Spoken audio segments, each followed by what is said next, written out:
wish we had more public transit. I wish we had better rail infrastructure. Every single time I've taken the train in this country, there's so much leg room. The seat actually folds all the way downwards. The bathroom is huge. Oh. If you've never taken like an Amtrak train and gone into the bathroom, it is massive. I wouldn't know. I've never ridden the train because every time I've looked into it, it's always incredibly slow and overpriced. So expensive. It doesn't need to be as expensive as it is. And the reason it's so expensive is because people don't take the train. And I would have taken it. The price wasn't that big of a deal. It's comparable to an airplane flight, but it takes 2 days for like a 3-hour airplane flight. So one of the problems is that Americans don't take vacations. yeah. Where other countries, it's like, oh yeah, you get guaranteed like 6 weeks of vacation a year. Yeah. Which is insane by American standards. 6 weeks of vacation time sounds so nice. So like people will take the train in other countries because yeah, it takes like a day to get somewhere by train. But what's a day when you have a month of vacation? Mm-hmm. What is 1 day of travel time when you have a month of vacation? Right. As opposed to the alternative in the United States, which is you take the airplane, that entire day is dedicated to flying. It doesn't matter if your flight is only 2 hours, that entire day is dedicated to flying now. Because you have to get to the airport, find out what you're doing with your car at the airport, go through airport security, which takes hours. Hope that the airline doesn't just cancel your flight for some reason. Mm-hmm. Because someone wrote a thing in a logbook.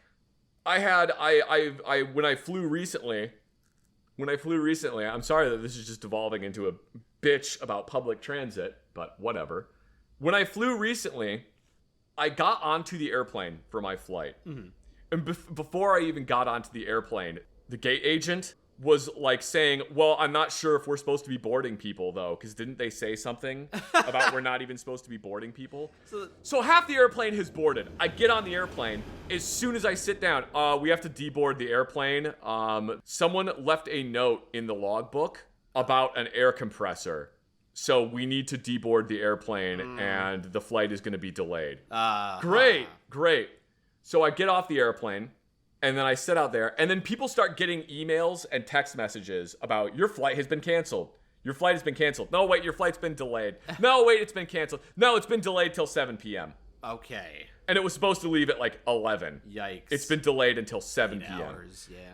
The gate agent comes back and says, okay, well, the flight has been canceled. Well, no, it's not canceled. It's canceled until 7 p.m., which is the next time that we can get an airplane. I am in Las Vegas. I'm flying to Phoenix, Arizona, and then taking a connecting flight back home. And they're like, well, the next time we can get a flight to go to Phoenix, Arizona is 7 p.m. That's when the next one is. So you'll have to wait until then, I guess. Yeah. Well, okay, what about my connecting flight then? Well, you're going to miss your connecting flight, obviously. Yeah, obviously I'm going to miss my connecting flight. And there are no flights that are leaving Phoenix to wherever the next connecting flight is for 12 hours.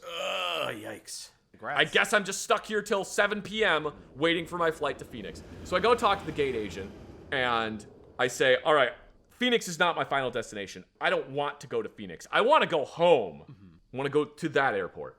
Well, we don't have any flights going that direction. Can you get me on a flight with another airline? The gate agent goes, no, I can't get you on a flight with another airline. We are not allowed to put you on a flight with another airline until you have been delayed for 24 hours or more. Can you refund my ticket? I can't do ticketing here. Then just cancel my flight, I guess. Well, I can't cancel your flight here.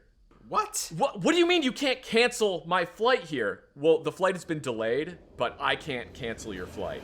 I can remove you from the booking for the flight, which is not happening anymore. I can remove you from the booking for the flight. So basically I can give up your seat, but you have to go online. What a hassle. And cancel the flight yourself. It's like an automated system, but it's a person. It's that unhelpful.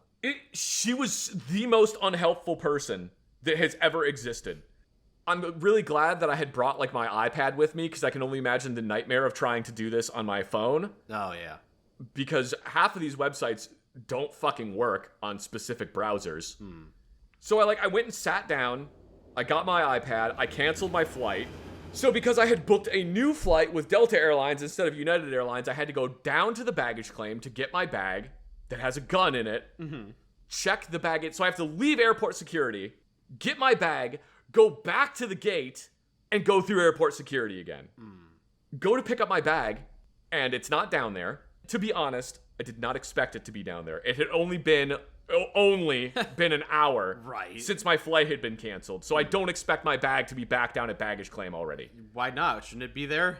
They had unloaded all the bags from the airplane, and then they had left the bags at whatever gate the next flight was supposed to be. Oh, okay. So when I canceled my flight, I didn't expect it to be back down there.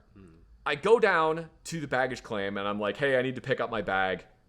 I have a firearm in it, so I need to pick this up so that I can go back through airport security with my new flight. And I told them, like, my flight had been canceled. And they look it up, and they're like, yeah, your bag wasn't pulled from the flight yet. Still on the flight. How is it still? So the gate agent not only cannot book me on a new flight, cannot book me with a different airline, can't cancel my airline ticket. In addition to all of those things, she also can't pull my bag from the airplane. So the people down there at the baggage claim had to somehow contact the people at the gate to tell them, grab this bag and send it down here so that it can be picked up, which took hours. Wouldn't it have been easier for you to let them take the bag on the delayed flight and then go to the airport after the fact? No, because it has a firearm in it. Yeah, so they got to keep track of it. No, because if I had left the bag on the flight that it was currently on, it would have gone to Phoenix, where I wasn't going.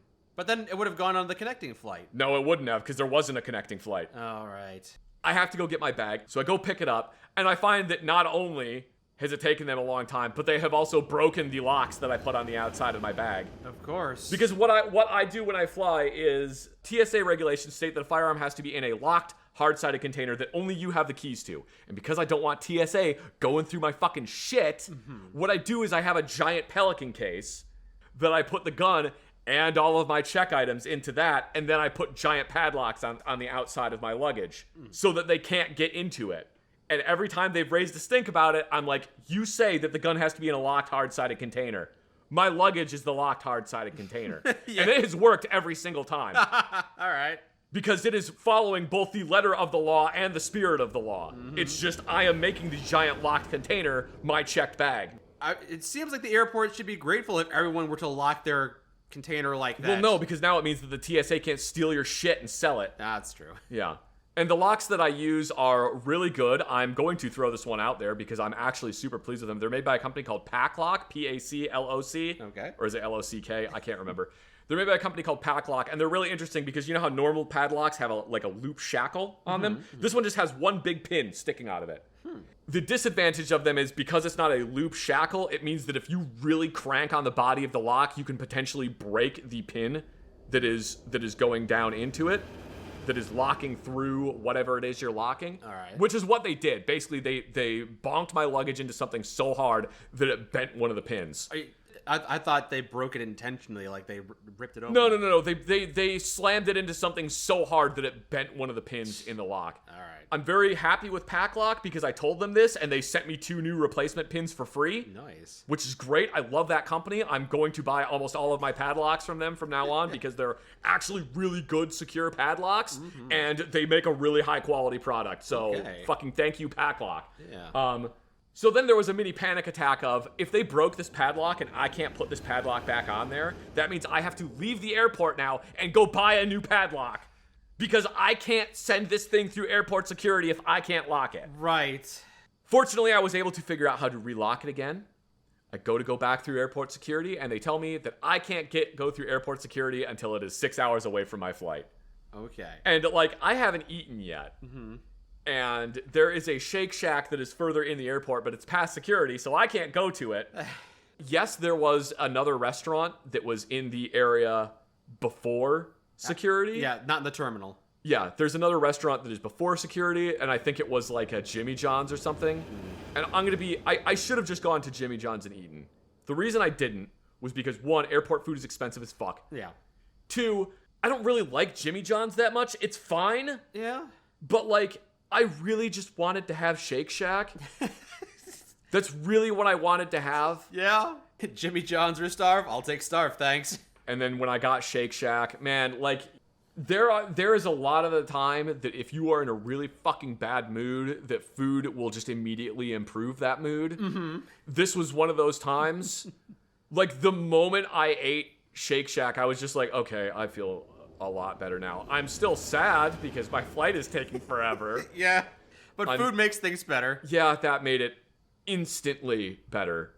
I got a burger, and I got their cheesy fries with a little bacon on it, and I got a milkshake, and it was real tasty. That will make you happy, all right. I rode around the little tram in the Las Vegas airport, and that was kind of fun. But yeah, I got stuck at the airport for like frickin' forever. Yeah. Because someone wrote a thing in a logbook, which I guess, literally only days after that is when an airplane crashed, and then an airplane crashed into a helicopter, and then another airplane crash, and I guess I should be thankful that my airplane didn't explode. Right. Look at the bright side, silver lining. I used to love flying. I hate flying now. Yeah. I do not like it. I used to like flying too. I still do, but maybe it's because I've been lucky enough to not have as many problems. I guess. Yeah. I do still get flight cancellations, which is always a hassle, but seems like everyone else gets it worse than me. At one point when I was at Fort Polk, and I was going to fly home, and the airport near Fort Polk was Alexandria International Airport, and it is tiny. I am pretty sure that Alexandria International Airport, after they upgraded it, had 8 gates. Before they upgraded it, I think it was 5. Doesn't It's one of the airports where you get off the airplane and you walk downstairs on the side of the airplane, and then you walk across the tarmac to get to the gate. That's how big the airport is. Very small. So I was waiting at Alexandria Airport, and they decided that they were going to just disassemble the entire airplane engine. Okay. The gate agent gets on the little microphone and says, there's going to be a small delay. There's a small problem with the airplane. And I look out the window, and they straight up have the cowling open on the side of the engine, and they're just like pulling parts out of the engine. And I'm like, I'm not making my connecting flight. Yeah, you can already tell. There's no way I'm making my connecting flight. They waited 3.5 hours before they were just like, oh, the flight's just canceled now. That's frustrating. The flight's just canceled now. That sucks. I ended up driving to Dallas Airport from Louisiana. I drove because there weren't any more flights leaving there. There were just straight up for like 3 days, there were no flights leaving that were going in basically any direction that there would be a connecting airline. Jeez. So I drove to Dallas to get onto a flight. There was another time my flight got delayed. I got stuck at Dallas-Fort Worth International. I'm in military uniform. Okay. I got stuck at Dallas Airport because my flight got delayed, and I missed my connecting flight. I went to go to the USO. They were just straight up closed. Why isn't that just manned 24 hours? Soldiers are flying at any time. Not even soldiers, the entire U.S. military in Texas, where there are, I don't even know how many military bases. Right. Why isn't the USO open 24 hours? Every time I've tried to go to USO, they've been closed, or they told me, no, you can't come in. Now that you mentioned it, I can't recall ever being in a USO myself. So when I get to Dallas, the gate agent was just being like incredibly rude to me. I don't know why. Maybe I was being really rude to her, but she was being incredibly rude to me and was just incredulous that like I had missed my flight. Like I'd missed my connecting flight, and like, why would you miss your connecting flight? The airlines are perfect. We never cancel airplanes. And I was like, when can I get my next flight? Well, the next flight leaves in like 18 hours. All right, well, can I get like a hotel or something? No, I can't help you with that. Guess I'll sleep on the floor, thanks. Yeah, so I ended up sleeping on the floor at the Dallas airport, and then at one point a security guard came over and told me that I couldn't sleep there. You should have just said no and laid over, made him escort you out. Yeah, right? Fucking make me not sleep here. Very few people are happy in an airport. The patrons aren't happy. The people helping the patrons clearly aren't happy. Yeah, nobody is happy to be at an airport. Maybe the fast food workers are happy. Oh, wait, no, they're working fast food, so no one's happy. Yeah, nobody is happy to be at the airport. I hate flying. I wish the trains were better. Trains, monorails, all that stuff, nice, smooth, relaxing, much more comfortable than flights, but... At some point, I really, really want to take a sleeper train. Yeah. It is expensive. It's like $3,000 for a round trip. The one I was looking at is the more expensive one. You get a small room that has a shower in it and a bathroom. You get your own shower and bathroom. Meals are included. on the train. So, like, yeah, it takes a couple days to get where you're going, but the meals are included. I just want the rail infrastructure to be improved, and then you get to take trains and you get to ride on the train, and the trains are cool and neat and interesting. This and country fun. was built on railroads. The fact that we don't have good rail infrastructure just shows that we've fallen. I don't think it's that we have bad rail infrastructure. It's that we have bad, like, public transport rail infrastructure. Yeah. Because, like, the trains that are running for cargo are pretty good. Mm-hmm. East Palestine, Ohio has joined the chat. After the last flight I had, I was like, I always thought that John Madden was kind of dumb for not, like, taking flights and literally taking a bus everywhere. But yeah, he might have been onto something. Yeah. And that was back when flying was, like, better.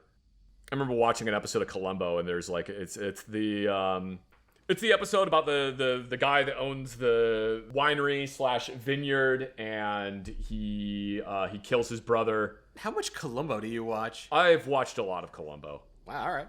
I like Columbo. Anyway, I was watching that episode, and at one point in the episode, he takes an airplane from California, which is where the show is, to New York. And they're flying in, like, first class on the 747. And there's a lady on the airplane playing an electric piano. And there's a bar. Yeah. It used to be a nice experience. And, like, I know it was expensive to do that. Mm-hmm. When you watch these older movies and they go to the airport and they just, like, straight up run all the way up to the terminal without having a ticket. Yeah. There's no airport security. Or my favorite one of they go to the airport and they say, yeah, I need a flight that goes from here to here. And the agent goes, okay, well, we have one leaving in 15 minutes. Is that okay? Yep, that's great. Yeah. What's your name? Yeah, my name is John Smith. I'm definitely not a spy. All right, Mr. Smith, here's your ticket. Enjoy your flight. And then just walk over there. Anyway, yeah, I wish we had better Amtrak. I suppose when you have as many bad flight experiences as you have had, then yes, the desire for trains is stronger. Yeah,